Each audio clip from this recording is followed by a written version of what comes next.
리걸마인드 연구소입니다. 요즘 온라인 뉴스를 볼 때 읽어주겠다고 합니다. 이런 안내문을 볼 때마다 조금 궁금한 마음이 생기기는 하지만 지금까지 이용한 적은 없습니다. 이렇게 뉴스를 읽어주는 기계, 이것은 읽어주는 기계라고 하면 되겠죠. 왜냐하면 청소하는 기계, 그것은 청소 기계, 그렇게 부르니까. 그런데 읽어주는 기계, 마치 인간의 목소리하고 비슷한 그런 목소리로 뉴스를 읽어줍니다. 방송을 통해서 들어보았는데, 그러면은 그 목소리가 얼핏 인간의 목소리 같기도 합니다. 그러나 간혹 띄어읽기를 틀린다든지 또 우리 한글의 뜻이 고, 저, 장단에 따라 달라지는 그러한 것들은 전혀 소화해내지 못하지요. 요즘의 우리 국민들도 그 점은 다를 바가 없습니다. 그렇지만 일단 인간의 목소리가 들려올 때 우리는 이런 궁금증을 갖게 됩니다. 저 상대가 기쁨이나 슬픔을 알까? 그런데 아마 모르겠죠. 우리가 간단하게 어린아이도 어떤 경우에 울음을 터뜨리고 하는 이런 간단한 우리의 반응들, 그것이 기계의 입장에서는 대단한 고급 기능이기 때문에 그것을 갖추기 어려울 겁니다. 그리고 그 뉴스를 읽어주는 기계, 그 기계가 뉴스 내용에 대해서 책임을 질 것인가? 그것 역시 그렇지 않을 겁니다. 그 기계는 단지 그 내용은 모르고 음성 재생만 할 뿐이기 때문에 그런 것이지요.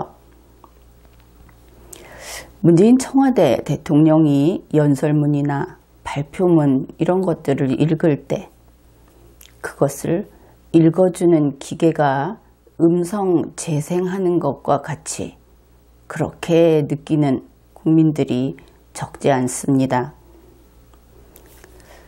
그것도 그럴 것이 문재인 청와대 대통령은 사람이죠.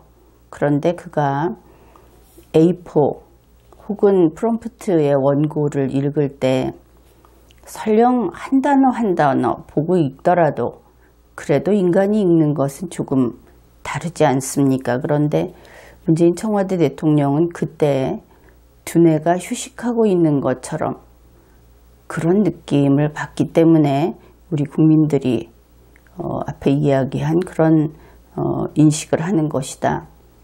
그렇게 볼 수 있을 겁니다. 그런 국민들의 마음은 이런 것이죠. 문재인 청와대 대통령이 별의별 어렵고 상세한 그런 원고를 읽어 내려가도 그는 그 내용을 잘 모른다. 그렇게 여기고 있는 것이라고 하겠습니다. 2018년 7월 5일 문재인 청와대 대통령이 또 행사에서 다음과 같은 이야기를 했습니다.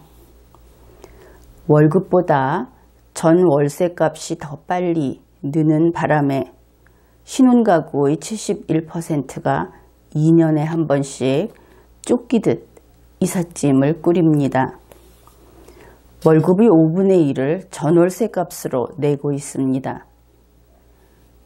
이 문장으로는 두 개의 문장, 이것을 우선 문법부터 까다롭게 문장 교정을 해보기로 합시다. 여기에서 문재인 청와대 대통령은 월급이 는다, 전 월세값이 는다, 또 월급보다 전 월세값이 더 빨리 는다, 이렇게 원고를 썼고 이렇게 말을 했습니다. 이 표현이 거슬리는 국민들이 있을 겁니다. 는다 라고 하는 것은 일단 눈에 보이는 부피를 가리킬 때 가장 흔하게 쓰는 그런 표현입니다. 쉽게 말해서 월급의 경우에는 는다 라고 하는 것은 과거 월급 봉투에 돈을 담아줄 때 그것이 좀 더 두툼해졌다. 그럴 때 쓸 수 있는 과거식 그리고 소설적인 그런 표현입니다.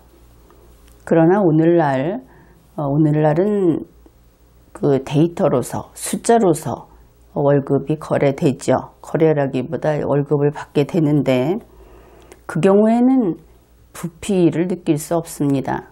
그리고 숫자로 이야기를 한다면 할 수는 있으나 좀 간접적이죠. 그래서 가장 적절한 표현은 는다 보다는 오른다. 왜냐하면 전 월세의 경우에 오른다 하는 것이 더 합당하기 때문입니다. 그래서 이 문장에서 는다 하는 부분은 오른다 이렇게 바꿔주면 좋겠고, 그리고 빨리 는다. 전월세 값이 빨리 는다. 이 빠르다 하는 것이 속도에 있어서 빠르다. 월급이 만일 1년에 한 번씩 오른다면 전 월세 값은 6개월에 한 번씩 오른다. 그러면 이 표현이 맞을 수 있습니다. 그런데 그것보다는 월급은 1년에 한 번씩 오를 수도 있지만 전 월세 값은 2년에 한 번씩 밖에 오를 수 없죠. 그래서 이 경우는 빨리보다는 많이라고 하는 것이 더 적절할 겁니다.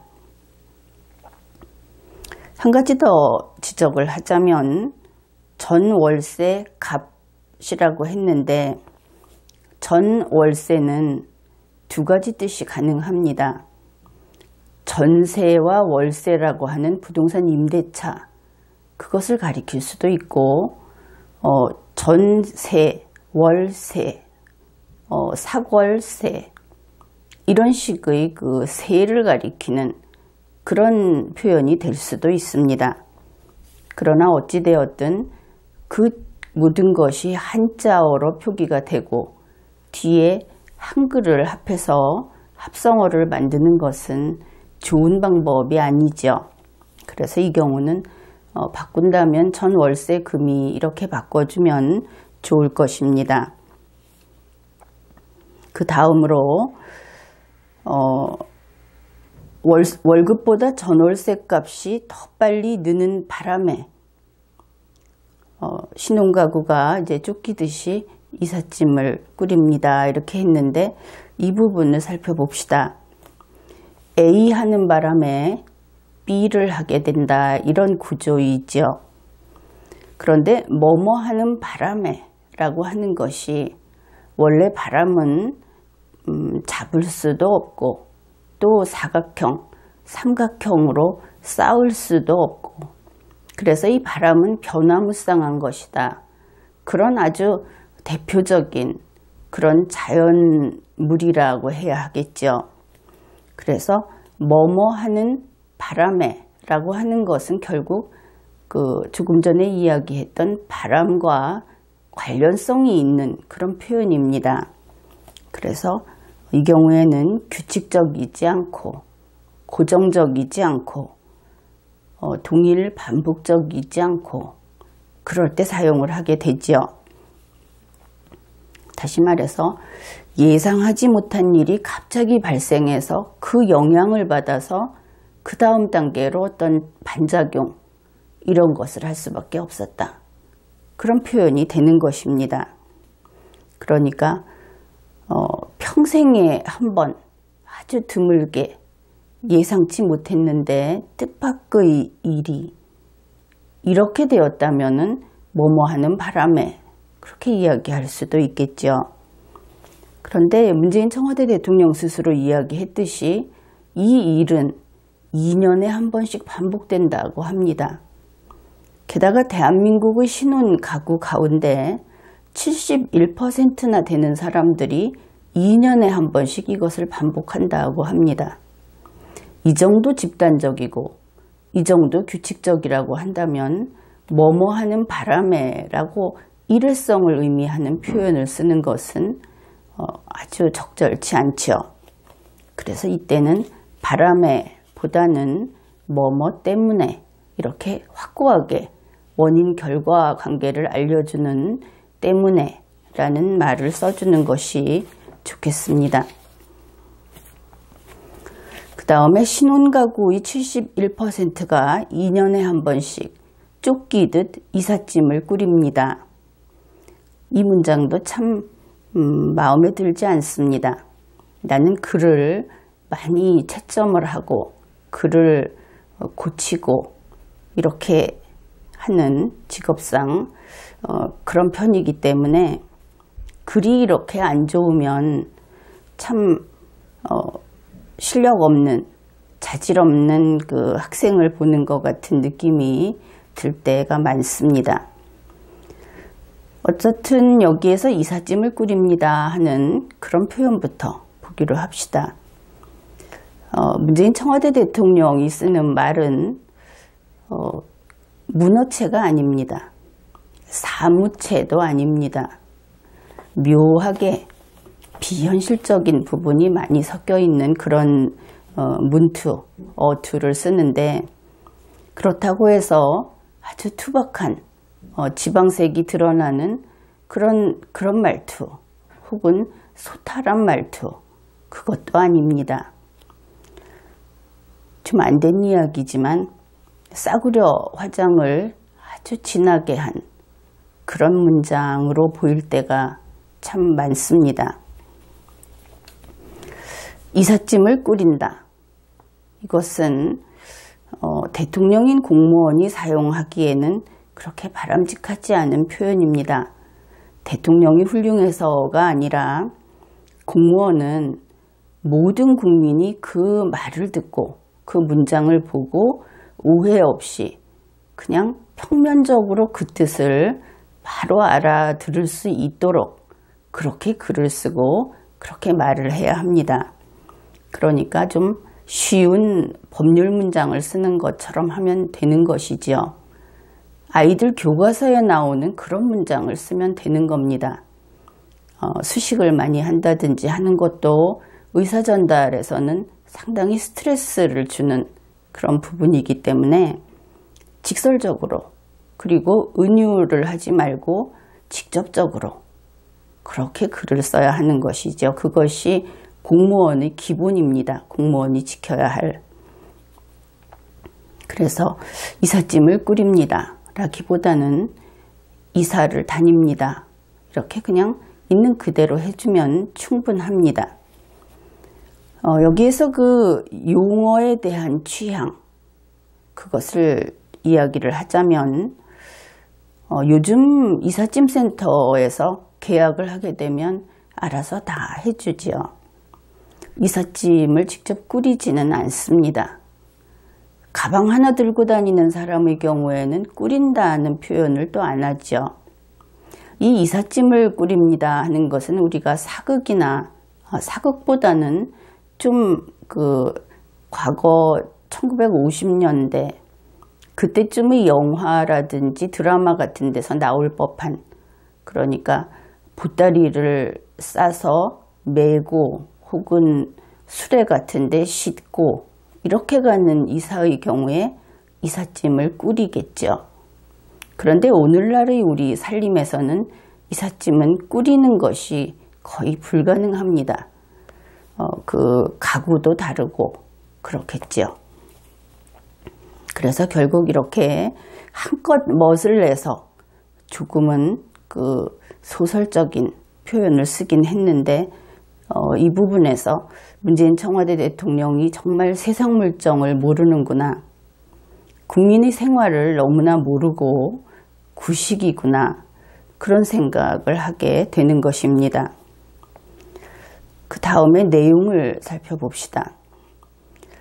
어떻든 지금까지 이 말에서 우리나라의 신혼가구가 무려 71%나 이렇게 어렵게 지내고 있다. 그런 것을 알게 되었습니다. 그 다음에 가장 납득하기 어려운 표현이 그 쫓기듯이라는 부분입니다. 쫓긴다 하면은 무엇이 떠오릅니까? 우리가 어려서부터 읽었던 사냥꾼에게 쫓기는 사슴이 혹은 토끼가 숨겨주세요, 숨겨주세요 하고 달려오는 쫓긴다 하면 그런 것도 생각할 수 있을 것이고, 어떻든 다급한 상황이라는 것은 알 수 있지요. 그런데 다른 것도 아니고 집을 옮기는, 보통은 쫓기는 것은 순간의 일들입니다. 그 순간을 모면하면 위험으로부터 벗어날 수 있는 것이 쫓긴다 하는 그런 것인데, 이것은 집에서 이사를 가야 되는 일에 쫓긴다, 그런 것이지요. 납득하기 어렵다고 했던 것은 우리나라는 이러한 집이 없는 국민을 보호하기 위해서 일찍부터 주택임대차보호법이라고 하는, 사실은 이 자유시장 경제 국가에 있어서는, 그런 경제체제를 취하는 국가에서는 이것은 대단한 제약입니다. 그렇지만 경제적으로 좀 어려운 국민을 보호하기 위해서 이러한 강제 조치를 하고 있는 것이죠. 법률로 이런 것이 마련되어 있습니다. 그렇기 때문에 집주인과 세든 사람의 관계를 이야기해 봅시다. 집주인의 입장에서 계약기간이 만료된 그 세든 사람을 쫓아낼 수 없습니다. 가령 1월 1일에 계약기간이 만료됐다.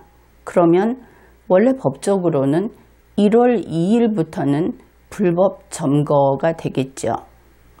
그것이 계약자유의 원칙에 따라서 그대로 시행이 되는 국가에서는 당연히 그렇게 됩니다.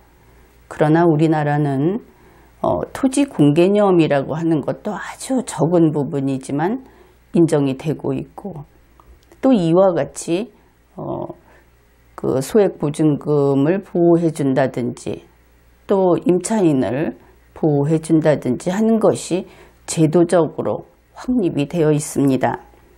그래서 설령 계약기간이 만료되었더라도 1월 2일에 쫓아낼 수 없습니다. 다시 기간이 있고 절차를 밟아야 하고 이렇게 되어 있죠. 집주인으로서는 좀 불편할 수도 있지만 공존이라는, 경제적인 약자라는 것이 요즘에는 참 식상한 표현이기는 한데, 이 집이라고 하는 것이 얼마나 중요합니까? 사람이 살아가는 데 있어서 중요한 터전이지요. 그래서 이 부분에 대해서만큼은 국가가 확실히 보호를 해주겠다. 집주인이 좀 인내하라, 이렇게 되어 있는 겁니다. 그래서 쫓아낼 수 없습니다. 물론 영원히 버티고 살 수는 없지만, 그래서 쫓긴다 하는 표현을 쓰기에는 적절치 않다는 것이지요. 그 다음에 세든 사람의 입장에서 역시 쫓겨날 수 없습니다. 쫓겨난다 하는 것은 예상치 못하고 아주 갑작스럽게 거기에 대해서 스스로 대응할 그런 여유가 없이 이렇게 이사해야 하는 경우를 가리키지요. 그런데 실제 현실에서 그렇게 진행이 되지 않습니다. 가령 집주인이 세입자를 내보내려고 한다면 계약기간 만료일이 있으면 그 만료일을 6개월 남겨놓고, 적어도 1개월 남겨놓고는 통지를 해야 합니다. 계약 갱신을 거절한다 하는 통지를 해야 하는 겁니다. 이 부분에 있어서도 만약에 세입자를 내보내고 싶은 집주인이라고 한다면 다소 억울해할 수는 있습니다. 만일 계약갱신 거절 통지도 안 하고 계약 조건 변경 통지도 안 하고 그 계약 만료일 1개월 전이라고 하는 그 날을 도과해 버리게 되면 2년 전과 동일한 조건으로 다시 2년이 계약이 연장이 되기 때문입니다. 그래서 이 주택임대차보호법 제6조에 근거해서 세입자를 내보내든지 아니면은 돈을 좀 올리든지 하는 경우에는 이렇게 선제적인 조치를 해야 하게 되어 있고, 세든 사람은 그런 통지를 받음으로써 준비할 기간이 있는 것이죠. 그래서 쫓기듯이라고 하는 것은 역시 성립되지 않습니다. 문재인 청와대 대통령은 또 이런 이야기도 했습니다. 월급의 5분의 1을 전 월세 값으로 내고 있습니다. 앞에서 이야기했듯이 전 월세 값은 전 월세 금으로 바꾸는 것이 적절하다. 그것은 동일합니다. 어떻든 월급의 5분의 1을 이렇게 집세를 내는데 준비하고 있다 했는데 이것은 우리가 상식적으로 보았을 때 전세의 경우에는 월급을 모아서 매번 낸다는 것은 말이 안 되고 일시금으로 내니까, 그리고 월세 같은 경우는 지금 이야기가 조금 다른 것 같습니다. 그래서 앞의 문장하고 바로 붙어 있기 때문에 2년에 한 번씩 이사를 가는데 이 사람들이 월급의 5분의 1을 이 집세를 위해서 모으고 하는데 그 돈을 올리는 그 액수가 그것으로 부족하다. 그래서 그렇게 해도 돈이 모자라서 이사를 가게 된다. 이런 뜻으로 이해를 해보죠. 이제부터는 문재인 청와대 대통령의 이 이야기를 그 구조를 따라서 분석을 해봅시다. 그는 이런 이야기를 했죠. 신혼가구의 경우에 월급이 오르는 것보다 집세 오르는 것, 그것이 더 많다. 집세가 더 많이 오른다. 그러면 우리가 생각하기에 신혼가구의 가구주, 그 가구주가 월급을 대략 한 400만 원 정도 받는다. 그렇게 생각을 해봅시다. 대략 그렇다고 하죠. 그 중에서 5분의 1을 집세 오른 금액을 충당하기 위해서 모은다고 한다면은 한 80만 원 이렇게 될 겁니다. 그리고 이 신혼가구의 71%가 2년마다 그래도 이사를 한다. 그러면은 2년마다 이사를 하니까 2년 동안 이렇게 모아보면 400만 원이 5분의 1씩 해서 24개월을 곱하면 될 겁니다. 그러면 1920만 원이 됩니다. 그런데 이 돈으로 부족해서 이사를 간다 하면은 한 2천만 원쯤 올린다는 뜻으로 그렇게 보면 되겠죠. 그러면은 2년에 2천만 원쯤 올린다.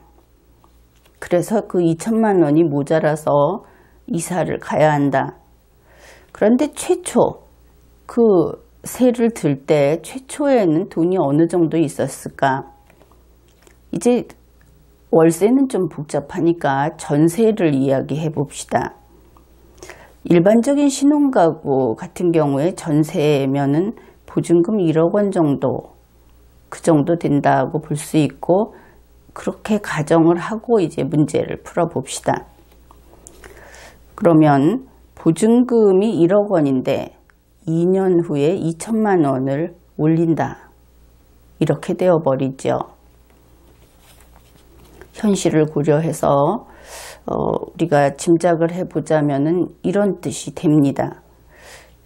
그런데 사실 이런 일은 실제로 있기 어렵습니다. 이것은 위법하니까 주택임대차보호법하고 그 동시행령 거기에 제한 규정이 있기 때문입니다. 우리나라는 1984년 6월 14일 이후 현재까지 최초의 그 약정액 거기에서 2년이 경과했을 때 5%를 초과해서 증액하는 것을 금지하고 있습니다. 그러니까 보증금이 1억 원일 경우에는 2년 후라고 하면은 최대 500만 원까지 보증금 증액이 가능하겠죠. 2천만 원 이런 것은 좀이 아니라 아예 안 됩니다. 그런데 월급의 5분의 1이라고 했기 때문에 우리가 이렇게 계산을 해 보았고, 만일 정말 고지고대로 문재인 청와대 대통령이 그렇게 이야기를 했다면, 본인은 변호사 출신이지만 아마 이 원고 작성자가 법을 모르는 것이 아닌가. 그리고 문재인 청와대 대통령은 그 내용을 검토하지 않고 그냥 읽어주는 기계로서 역할을 하는 것이 아닌가. 그런 짐작을 해볼 수 있을 겁니다. 그래서 현실적으로 이런 일은 불가능하다 하는 것을 먼저 분명히 해두고, 어떻든 그것은 그대로 두고 우리의 이야기를 계속 진전시키기로 하죠. 실제로 어떻게 되는가 하는 것을 이야기하면서 여기에서 또 색다른 관점을 찾아낼 수 있습니다. 서울에 A주택이 있습니다. 거기에 신혼가구 1번, 그 집이 2012년에 1억 원을 내고 전세를 들어왔습니다. 그런데 이제 2년이 지나고 나서 2천만 원을 올려달라고 하면은 2천만 원이 부족해서 이사 간다고 했죠. 문재인 청와대 대통령이. 그래서 이 사람은 이사를 가야 합니다. 이 가구는. 그래서 돈을 올리지 못하니까 좀 전세가가 좀 싼 지역으로 가야 하겠죠. 그래서 부천에 있는 B주택으로 동일하게 1억 원으로 2014년에 이사를 갑니다. 그 다음에 다시 2년이 지나면 또 2천만 원을 올려달라고 할 겁니다. 그러면 그 돈이 부족한 이 신혼가구 1번, 이 집은 또 좀 더 돈을 적게 내고도 갈 수 있는 곳으로 이사를 가겠죠. 그래서 이제 인천에 있는 C주택이라는 곳으로 2016년에는 이사를 가게 됩니다. 그래서 이 사람은 이 가구는 6년 동안 계속 1억 원으로 세를 들어 있는데, 그 대신에 지역이 서울에서 부천으로, 그 다음에 인천으로 이렇게 간다. 그럴 수 있을 겁니다. 그러면은 서울 A주택에서 신혼가구 1번이 이사를 가면 서울 A주택이 비어 있겠죠. 누군가는 거기에 이사를 들어올 겁니다. 그래서 2014년에 이 집이 비게 되는데 2014년에 새로 들어오는 사람이 있을 겁니다. 그를 신혼가구 2번이라고 해봅시다.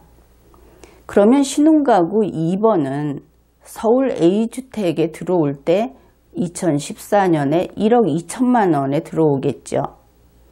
그리고 이 사람은 2년 후에 다시 부천으로 가면서 부천의 어떤 주택으로 가면서 1억 2천만 원으로 계속 갈 겁니다. 또 2년 후에 인천으로 가면서 1억 2천만 원으로 가겠죠. 이번에는 신혼가구 2번이 이사간 서울의 A주택을 생각해 봅시다. 그러면 2016년에 또 누군가가 들어와야 할 겁니다. 그때 들어오는 가구를 신혼가구 3번이라고 합시다. 그런데 이때 또 2천만 원을 올려달라고 한다. 이 경우에는 집주인이 좀 후한 것이지요. 더 올리지 않았으니까. 그래서 2016년에 신혼가구 3번이 서울의 A주택에 이사 들어올 때 1억 4천만 원의 전세를 들어오게 됩니다. 이 신혼가구 3번은 또 같은 식으로 부천으로 이사를 가고 인천으로 이사를 가는데 계속 1억 4천만 원으로 가게 된다. 이렇게 가장 그나마 단순한 모델을 생각해 보기로 합시다.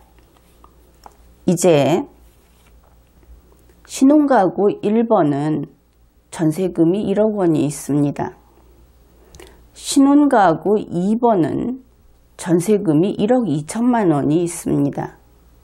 신혼가구 3번은 전세금이 1억 4천만 원이 있습니다. 그렇게 되겠죠. 그래서 2012년에 신혼가구, 2014년에 신혼가구, 2016년에 신혼가구는 점점 2천만 원씩 돈이 더 많은 사람들이 신혼가구로서 등장한다. 그것을 알 수 있습니다. 왜냐하면 최초의 전세를 들어올 때는 일단 돈이 있으니까 이사를 왔겠죠. 그 다음에 전세금이 인상되면서 그것을 감당 못해서 집을 비우고 이사를 가게 되는 이런 경우이기 때문입니다. 그런데 어떻든 우리가 알 수 있는 것은 신혼가구는 점점 최초의 출발점에서 돈이 더 많은 신혼가구들이 나타나고 있다. 그것을 알 수 있습니다. 이렇게 이야기를 하고 보면 무엇이 문제인지 알겠습니까? 문재인 청와대 대통령이 매번 2년마다 이렇게 돈을 올려줘야만 하고 그 돈이 없어서 이사를 가야만 한다고 기정사실로 이야기를 했기 때문에 그것을 도표로 그려보니까 이런 문제가 나타나는 겁니다. 정말 그런 것인가? 정말 이런 식으로 그 세입자와 세를 놓는 사람의 관계가 돈이 이렇게 풀어 나가야 되는 것인가? 신혼가구는 꼭 그래서 이사를 가는 것인가? 이제 새롭게 의문이 생기는 것이죠. 현실은 꼭 그렇지는 않고, 아니 그거보다는 이것은 좀 과거식, 아주 옛날에 전세 파동이 있고 그러던 시절의 그 기억을 가지고 이런 이야기를 한 것이 아닌가. 그것은 우리가 좀 더 살펴보아야 하겠습니다. 어떻든 다시 알 수 있는 것이 정말 치밀하게 데이터를 연구하고 직접 현실을 확인하고 이러한 이야기를 문재인 청와대 대통령이 한 것이 아니고 단지 그냥 어떤 이유로든 자기 손에 들린 원고를 읽어주는 기계로서 일을 했기 때문에 우리가 이것을 도표로 그려보니까 이런 납득할 수 없는 그런 모순이 나타난 것이다. 그것을 발견한 것이다. 그렇게 이야기할 수 있겠습니다. 문재인 청와대 대통령은 마음의 나이, 센스의 나이, 그것이 한 1920년생, 그러니까 대략 98세 정도 된다. 그렇게 느끼고 있습니다. 왜 그런 이야기를 하느냐 하면은 그는 쫓기듯 이삿짐을 꾸립니다. 그렇게 이야기를 했는데 본인이 썼는지 아닌지 모르겠지만 어떻든 원고를 쓰는 사람은 원고를 읽을 사람의 경험과 취향을 고려해서 원고를 쓰겠죠. 그런데 쫓기듯 이삿짐을 꾸리는 것은 6.25 동란 때 피난을 해본 그런 사람이 할 수 있는 이야기, 거기에 참 어울린다. 그런 생각이 듭니다. 그러니까 1920년생이면 6.25 동란 때 30살 정도 되고 이런 피난 경험을 할 수 있겠죠. 문재인 청와대 대통령의 마음의 나이가 98세다. 그렇게 이야기를 한 것은 돈이 부족해서 쫓기듯 이삿짐을 꾸립니다. 이렇게 하는 그 마음, 그것이 98세 같다. 그런 이야기이기도 합니다. 이렇게 피난민같이 기댈 데도 없고 불안한 그런 느낌을 받는다 하는 것은 전세금이 부족해서 올려주지 못해서 이사를 갈 때 돈에 주눅이 드는 타입이라고 할 수 있겠죠.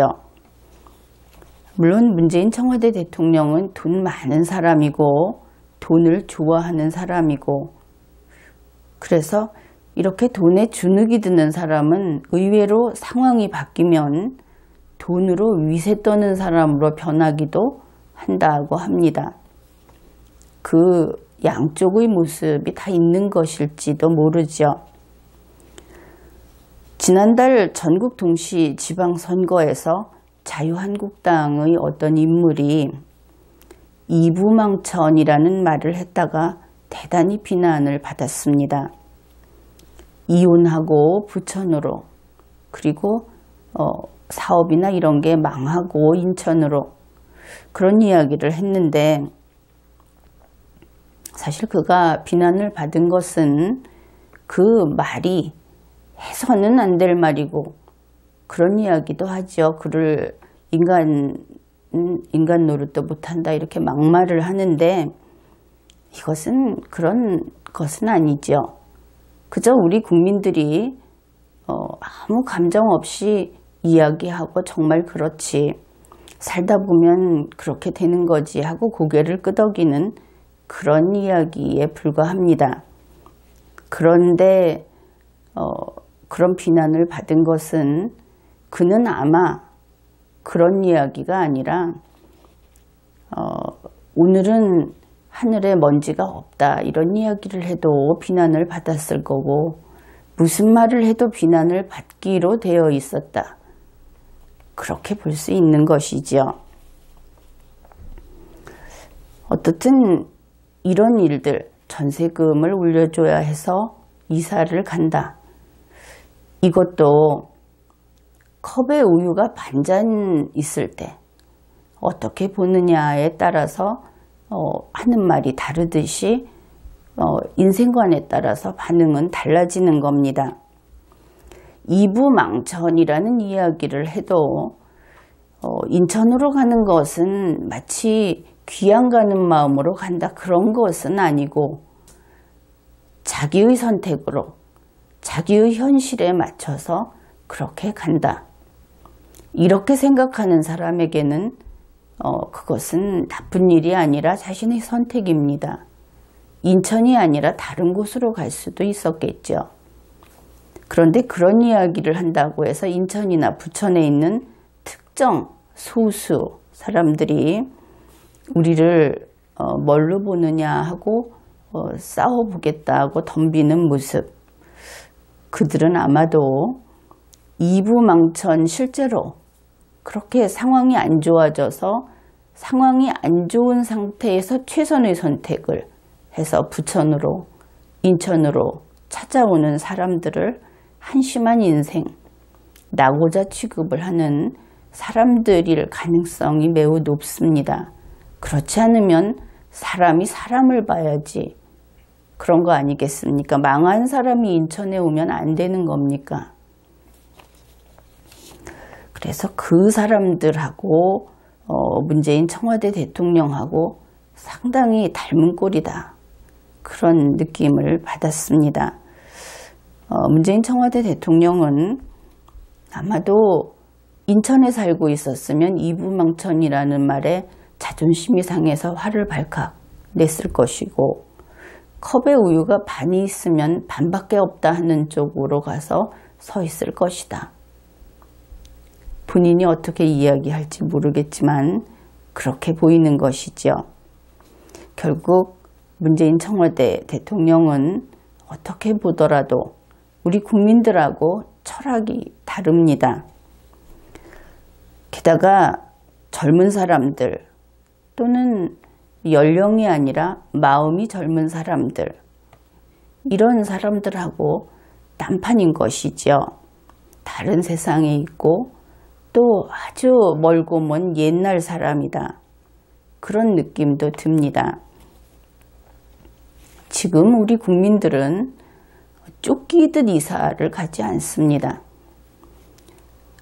계약인 것이죠.